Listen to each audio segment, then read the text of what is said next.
ये देखो मेरे हाथ में दिख रहा है महात्मा गांधी का फोटो। आज हम इनके जीवन के कुछ सुंदर सुंदर क्षणों को याद करेंगे, प्यारी प्यारी बातों को उनकी सुनेंगे और आनंद विभोर होंगे। हमारे राष्ट्रपिता, महान आत्मा, 20वीं सदी की, 19वीं सदी। आइए उनसे मिलते हैं, आगे चलते हैं।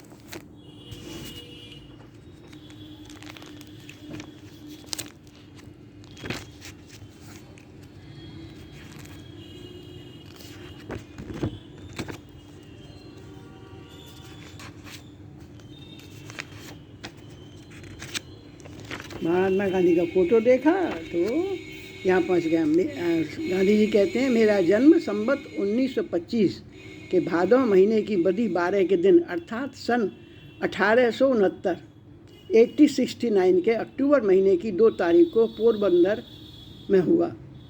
पिता पोरबंदर के दीवान थे, बाद में राजकोट के और कुछ समय बांकानेर के दीवान रहे हैं। वे कुटुंब प्रेमी, सत्यप्रिय, शूर, उदार किंतु क्रोधी थे। वे घूसखोरी से दूर भागते थे, इसीलिए शुद्ध न्याय करते थे। उनकी शिक्षा मात्र अनुभव की थी। जैसे आज हम गुजराती की 5 किताब का ज्ञान कहते हैं, उतनी शिक्षा उन्होंने पाई होगी। जिस पर भी व्यवहारिक ज्ञान इतने ऊंचे प्रकार का था कि सूक्ष्म से सूक्ष्म प्रश्नों को सुलझाने में या 1000 आदमियों से काम लेने में उन्हें कोई कठिनाई न होती थी। गांधी जी कहते हैं, मेरे पिता धार्मिक शिक्षा नहीं के बराबर थी, लेकिन मंदिर में जाने और कथा आदि सुनने में जो धर्म ज्ञान असंख्य हिंदुओं को सहज ही मिलता रहता है, वह उनमें था। उन्होंने द्रव्य एकत्रित करने का लोभ कभी नहीं किया। इस कारण से हम भाइयों के लिए वे बहुत थोड़ी संपत्ति छोड़ गए। माता साध्वी स्त्री थीं, वह बहुत श्रद्धालु थीं। पूजा पाठ किए बिना कभी भोजन न करती, मंदिर में हमेशा जाती। वह कठिन से कठिन व्रत शुरू करती और उन्हें निर्विघ्न समाप्त करती। इकट्ठे 2-3 दिन उपवास उनके निकट मामूली चीज़ थी। एक चतुर्मास में उन्होंने सूर्य नारायण का दर्शन करने के बाद ही भोजन करने का व्रत लिया। उस चौमासे में हम बालक बादलों की ओर देखा करते थे कि कब सूरज दिखाई पड़े और अम्मा कब भोजन करे। ऐसे दिन याद हैं कि जब सूरज देखते और माँ माँ सूरज निकला कहते और माँ कदम बढ़ाती हुई आती, इतने में सूरज भाग जाता। कोई बात नहीं, आज भाग्य में भोजन बदा नहीं होगा कि कर माँ लौट जाती और अपने काम में डूब जाती। मेरा बचपन पोरबंदर में ही बीता। मुझे किसी पाठशाला में भर्ती किया गया था। मुश्किल से कुछ पहाड़े सीखा था। जब पिताजी राजकोट गए तब मेरी उम्र कोई 7 साल की रही होगी। मुझे राजकोट की गाँवठी शाला में भर्ती किया गया। वहाँ मेरी गिनती मुश्किल से ही साधारण छात्रों में होती थी। गाँवठी शाला से उपनगर को शाला को और वहाँ से हाई स्कूल में, यहाँ तक पहुँचते पहुँचते मेरे 12 वर्ष बीत चुके थे। इस उम्र तक मैंने कभी भी शिक्षकों को ठगा नहीं और न कोई मित्र ही बनाया। मैं बहुत ही शर्मीला लड़का था। पाठशाला में अपने काम से काम रखता था। घंटी बजते समय पहुँचना और पाठशाला के बंद होने पर घर भागना। मुझे किसी से बातें करना ज़्यादा अच्छा न लगता था। कहीं कोई मेरा मजाक तो नहीं उड़ाएगा, ऐसा मन में मैं सोचता था। हाई स्कूल के पहले ही वर्ष में शिक्षा विभाग के इंस्पेक्टर स्कूल का निरीक्षण करने आए। उन्होंने पहली कक्षा के लड़कों को 5 शब्द लिखाए। उनमें से एक शब्द के हिज्जे मैंने गलत लिखे। शिक्षक ने मुझे अपने जूते की नोक मारकर चेताया, पर मैं क्यों चेतने लगा। मुझे यह ख्याल ही ना आ सका कि शिक्षक मुझे सामने वाले लड़के की पट्टी देखकर हिज्जे सुधार कर लेने का इशारा कर रहे हैं। मैंने तो यह माना था कि शिक्षक इस बात की निगरानी रख रहे हैं कि हम एक दूसरे की चोरी न करें। शिक्षक ने बाद में मुझे मेरी मूर्खता समझाई, लेकिन मेरे मन पर उनके समझाने का कोई असर न हुआ। मैं दूसरे लोगों की कॉपी से चोरी करना कभी सीख न सका। इस सब के रहते भी मैं शिक्षक के प्रति अपना विनय कभी नहीं चूका। बड़ों के दोष न देखने का गुण मुझ में सहज ही था। मैं यह समझ चुका था कि बड़ों की आज्ञा का पालन करना चाहिए। वे जो कहें सो करना चाहिए, उसके काजी खुद नहीं बनना चाहिए। साधारणतः पाठशाला की पुस्तकों के सिवाय और कुछ पढ़ने का मुझे शौक़ न था। मैं इसीलिए पाठ पढ़ता और पाठ तैयार करने चाहिए। उड़ाना न सहना चाहिए, शिक्षक को धोखा न देना चाहिए। लेकिन मन अलसा जाता और पाठ अक्सर कच्चे रह जाते। किंतु पिताजी द्वारा खरीदा गया श्रवण पितृभक्ति नाटक पढ़ने की मेरी इच्छा हुई। उसमें अतिशय रसपूर्वक मैं पढ़ गया।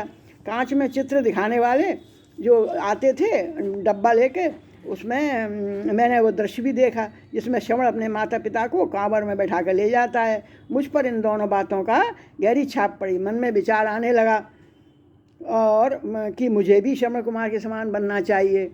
13 वर्ष की उम्र में मेरा पोरबंदर में विवाह हो गया। मेरे मझले भाई का और मेरे काका के छोटे लड़के का और मेरा विवाह एक साथ हुआ। हम तीनों भाइयों के विवाह की तैयारियां कई महीनों से चलती रहीं। हम भाइयों को इन तैयारियों से पता चला कि विवाह होने को है। उस समय मेरे मन में तो इतना ही था कि अच्छे अच्छे कपड़े पहनेंगे, बाजे बजेंगे, अच्छा भोजन मिलेगा, एक नई लड़की के साथ मजाक करने को मिलेगा। इससे अधिक और कोई अभिलाषा न थी। ब्याह होने पर 2 निर्दोष बालकों ने अनजाने संसार में प्रवेश किया। फलतः हमारे ब्याह के बाद मेरी पढ़ाई जारी रही। हाई स्कूल में मेरी गिनती अच्छे छात्रों में होती थी। विद्यार्थी की पढ़ाई और आचरण के बारे में हर साल माता पिता के पास प्रमाण पत्र भेजे जाते थे। उनमें कभी आचरण या अभ्यास खराब होने की टीका मेरे विषय में नहीं हुई। मुझे अपनी होशियारी का कोई गर्व न था। इनाम या छात्रवृत्ति मिलने पर मुझे आश्चर्य होता था, लेकिन अपने व्यवहार के बारे में मैं बहुत आग्रही था। अपने व्यवहार में त्रुटि पाकर तो मुझे बरबस रुलाई ही आ जाती थी। इसीलिए यह असह्य था कि मेरे हाथों ऐसा कोई काम हो जिसके लिए शिक्षकों को मुझे उलाहना देना पड़े। एक बार मुझे मार खानी पड़ी थी। मुझे मार का दुख नहीं था, लेकिन इस बात का मुझे बड़ा दुख था कि मैं दंड का पात्र समझा गया। मैं बहुत रोया। यह घटना पहली या दूसरी कक्षा की थी, लेकिन पुस्तकों में मैंने खुली हवा में घूमने जाने की सलाह पढ़ी थी और वह मुझे अच्छी लगी थी। इसीलिए हाई स्कूल की ऊंची कक्षाओं के समय में मुझे घूमने की जाने की आदत पड़ गई थी। वह मेरे जीवन में अंत तक रही। इसकी वजह से मेरा शरीर अपेक्षाकृत कसा हुआ और तंदुरुस्त बना रहा। अरुचि का दूसरा कारण था पिताजी की सेवा करने की तीव्र इच्छा। स्कूल के बंद होते ही तुरंत घर पहुंचकर मैं उनकी सेवा में लग जाता। जब कसरत लाजमी हो गई तो इस सेवा में विघ्न पड़ा। मैंने प्रार्थना की कि पिताजी की सेवा के लिए कसरत से छुट्टी मिलनी चाहिए, पर छुट्टी न मिली। एक बार आसमान में बादल छाए हुए थे, इस कारण समय कुछ अंदाज न रहा। मन ही मन मुस्मुसा कर रह गया, रोया। समझा कि सच करने वालों को गाफिल न रहना चाहिए।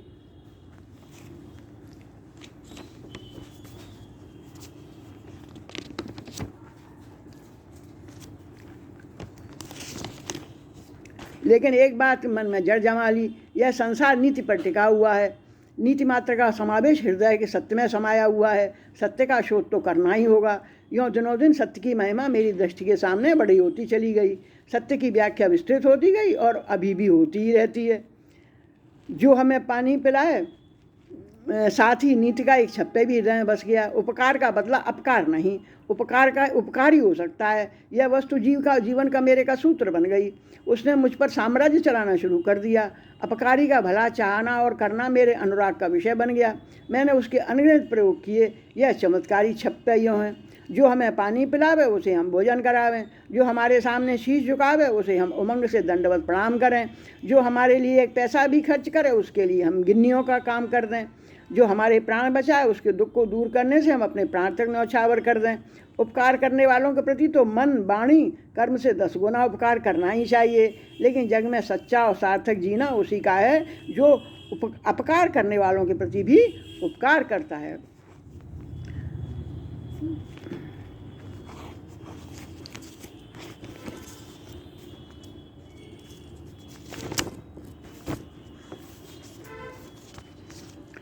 अन्नाहार पर मेरी श्रद्धा दिन दिन बढ़ने लगी।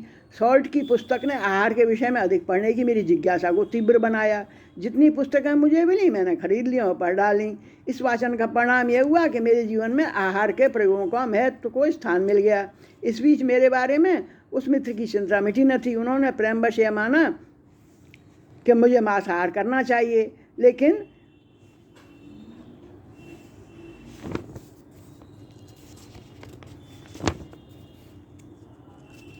अब हम और दूसरी झांकी देखेंगे। एक बार मेरे गांव में एक मंडली आई राजा हरिश्चंद्र की, तो वो मैंने कितनी बार देखी मुझे खुद याद नहीं। फिर सपने में मैं हरिश्चंद्र के नाटक मेरे को सपने में आने लगे, तो मैंने हरिश्चंद्र जैसा त्यागी और सुसंस्कृत बनने का पूरा प्रयास किया और वो मेरे जीवन में रच बस गई। इसी बीच भाई के पास पोरबंदर की एक मेमन पेड़ी का संदेश आया। हमारा व्यापार दक्षिण अफ्रीका में, अब देखो दक्षिण अफ्रीका जाते हैं गांधी जी, हमारी पेड़ी बड़ी है। हमारा एक बड़ा केस बहुत समय से चल रहा है। अगर आपके भाई मोहनदास जी चले जाएं तो वह हमारी मदद करेंगे और उनको भी कुछ मदद मिल जाएगी। ये हमारा केस हमारे वकीलों को समझा सकेंगे। भाई ने मुझसे इसकी चर्चा की। मेरे भाई मुझे दादा अब्दुल्ला स्वर्गीय सेठ करीम झवेरी से मिला दिया। हमारी बातचीत हुई। करीम सेठ ने कहा, 1 साल से अधिक आपकी ज़रूरत नहीं पड़ेगी। आपको जाने आने का फर्स्ट क्लास का किराया और रहने खाने के लिए भी बहुत सारे पैसे मिलेंगे। इसे वकालत तो नहीं कह सकते थे, यह तो नौकरी थी, लेकिन मेरी वकालत को बाद में बहुत मज़ा आया। लेकिन मुझे तो जैसे जैसे हिंदुस्तान छोड़ना था, मैंने सेठ अब्दुल्ला करीम का प्रस्ताव स्वीकार किया।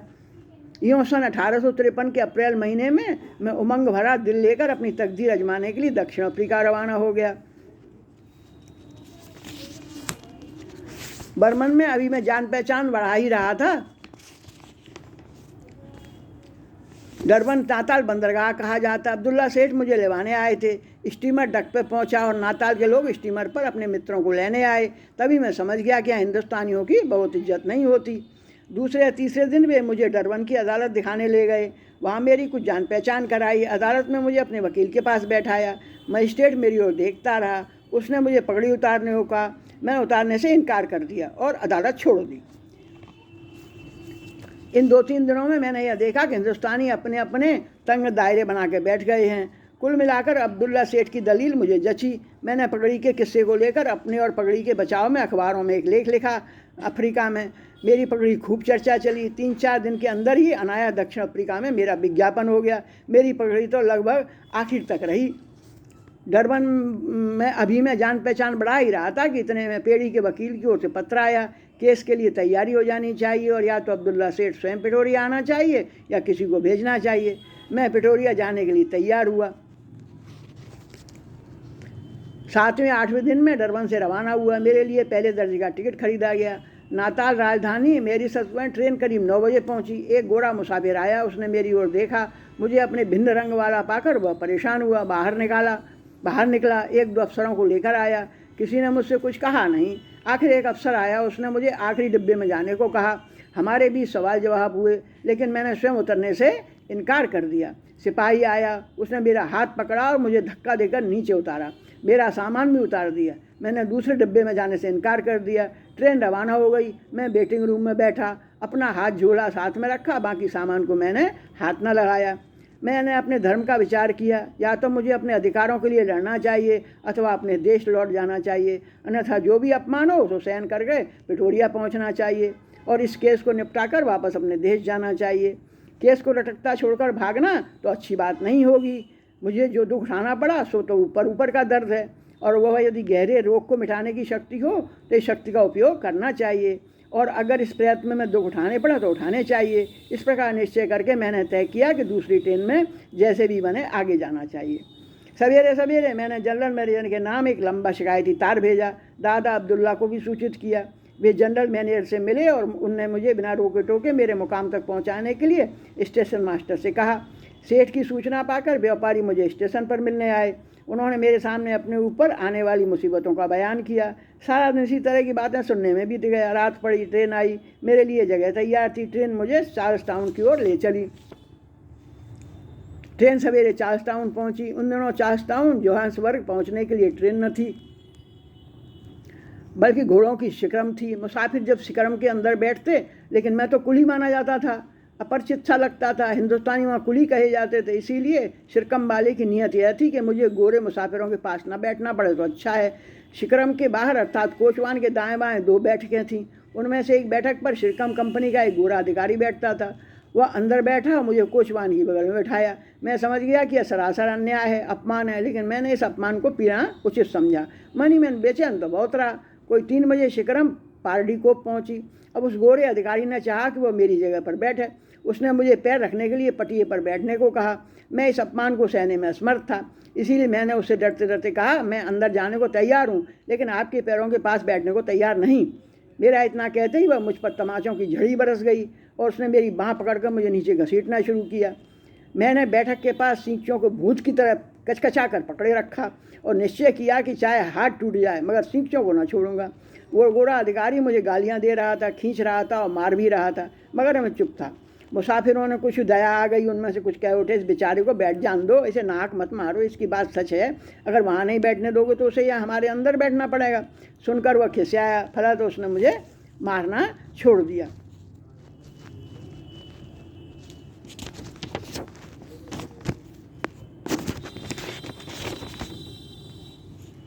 हिंदुस्तानियों की सभा हुई।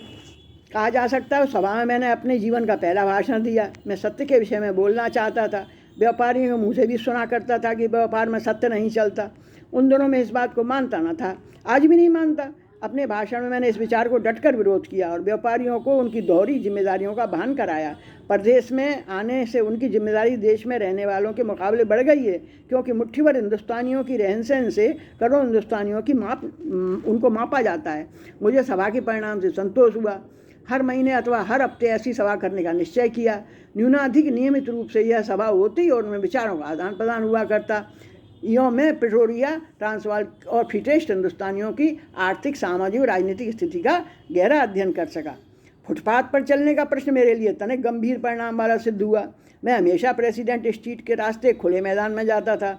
इस मोहल्ले में प्रेसिडेंट कूलर का घर था। उसके सामने एक सिपाही पहरा देता रहता। मैं प्राय हमेशा इस सिपाही से बहुत नज़दीक से गुजरा करता था, लेकिन सिपाही ने मुझसे कभी कुछ नहीं कहा। सिपाही समय समय पर बदलते रहते।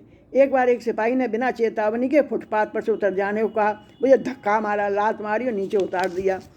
मैं गहरे विचार में डूब गया। मैंने उससे लात मारने का कारण पूछने से पहले ही कोर्ट्स ने, जो उधर से गुजर रहे थे, मुझे पुकार कर कहा, गांधी, मैंने सब कुछ देखा है, यदि आपको केस चलाना हो तो मैं गवाही दूंगा। मैंने कहा, मैं तो यह नियम ही बना चुका हूँ कि मुझ पर जो कुछ बूते उसके लिए मैं अदालत की सीढ़ी कभी न चढ़ूँगा, अतः मुझे केस नहीं चलाना। इस घटना ने भारतवासियों के प्रति मेरी भावना को अधिक गहरा बना दिया। मैंने देखा कि स्वाभिमान की रक्षा करने की इच्छा रखने वाले भारतीयों के लिए दक्षिण अफ्रीका रहने योग्य देश नहीं है। मेरा मन अधिकाधिक यही सोचने लगा, इस हालत को किस प्रकार बदला जा सकता है। लेकिन मेरा मुख्य धर्म तो दादा अब्दुल्ला के केस को संभालने का था। ये हमने देखा। अब इसके आगे हम देखेंगे गांधी जी के जीवन की झलकियों को। और पिछले एक एपिसोड में मैंने कह दिया था कि हम 69वां मना रहे हैं स्वतंत्रता दिवस, नहीं 79वां 79वां हम मना रहे हैं। उसके लिए आप बच्चे मुझे क्षमा करोगे। और मैं एक और बात बता दूं, जब स्वतंत्रता मिली ना, मेरा जन्मदिन भी उसी साल का है, 22 जून 1947। तो मेरे लिए बहुत खुशी का विषय है कि मेरे आते ही मेरे देश को आज़ादी मिली। और इसके बाद बहुत सारा पढ़ने को है गांधी जी का, बहुत प्यारी प्यारी बातें। लेकिन अगले एपिसोड में पढ़ें और उसका आनंद लें। तब तक हमारे बापू के लिए चरणों में नमन, बंदन और बहुत बहुत उनके लिए प्यार, उनके विशाल व्यक्तित्व के लिए। और मालूम है, अफ्रीका में उन्होंने बहुत काम किया। हम आगे पढ़ेंगे तो हमको बहुत आह्लादित होंगे। गांधी जी तो पूरे अफ्रीका में ही पूरे गांधी बन के आए थे। उन्होंने अफ्रीकी वासियों के लिए, जो हिंदुस्तानी रहते थे ना, बहुत काम किया। तो जय जवान, जय किसान, जय भारत, जय हिंदुस्तान।